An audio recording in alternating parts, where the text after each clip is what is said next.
معزز اور عزیز طلبہ کرام، السلام علیکم ورحمۃ اللہ۔ آئیے ہم آج پڑھتے ہیں فارسی کی پہلی کا پہلا سبق۔ بسم اللہ الرحمن الرحیم، الحمد للہ وحدہ والصلاۃ علی رسولہ الذی لا نبی بعدہ۔ مختلف اسموں سے مضاف الیہ کی ترکیبیں۔ اس سبق میں ایک اسم کو دوسرے اسم کی طرف جوڑنا سکھایا جائے گا، اسے کہتے ہیں مضاف الیہ۔ ان کے معنی یاد کرنے: خدا مانے خدا، رسول مانے رسول یا پیغمبر، نماز مانے نماز، روزہ مانے روزہ، جمعہ مانے جمعہ، رمضان مانے رمضان، حج مانے حج، کعبہ مانے کعبہ، نام مانے نام، جہان مانا دنیا۔ اب یہ جوڑنے مضاف الیہ بنانے۔ نام خدا، خدا کا نام، نام مضاف ہے اور خدا مضاف الیہ ہے۔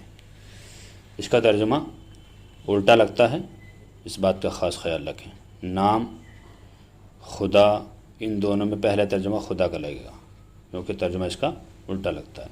نام خدا، خدا کا نام، خدائے جہان، دنیا کا خدا، رسول خدا، خدا کے پیغمبر، نماز جمعہ، جمعہ کی نماز، روزہ رمضان، رمضان کے روزے، حج کعبہ، کعبے کا حج،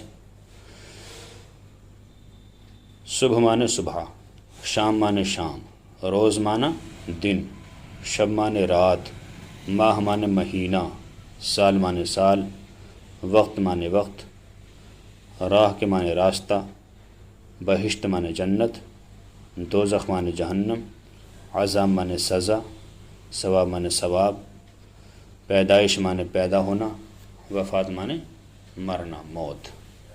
نماز صبح، صبح کی نماز، وقت شام، شام کا وقت، شب ماہ، مہینے کی رات، یا کہہ لیجئے چاند کی پہلی رات، چاندنی رات، چاندنی رات بھی کہہ سکتے ہیں، چاند رات بھی کہہ سکتے ہیں، اور مہینے کی رات بھی کہہ سکتے ہیں۔ سال وفات، موت کا سال، روز پیدائش، پیدا ہونے کا دن، راہ بہشت، جنت کا راستہ، عذاب دوزخ، دوزخ یعنی جہنم کا عذاب، جہنم کی سزا، ثواب حج، حج کا ثواب۔ اتنا سبق آسانی سے ایک بچے کو یاد ہو سکتا ہے، اور اس میں کچھ زیادہ ہارڈ نہیں، بہت آسان کتاب ہے یہ فارسی سیکھنے کے لیے۔ فارسی زبان ویسے میٹھی ہوتی ہے، فارسی زبان خیل دشوار است لیکن شیریں است۔ تھوڑی اولاً ہارڈ لگتی ہے، مشکل لگتی ہے، لیکن اتنی مشکل ہے نہیں، بہت آسان ہے اور میٹھی زبان ہے۔ ان میں جو الفاظ ہیں ان الفاظ کے معانی ہمیں یاد رکھنے ہیں، اس کے بعد ملانا بالکل آسان ہے۔ السلام علیکم ورحمۃ اللہ۔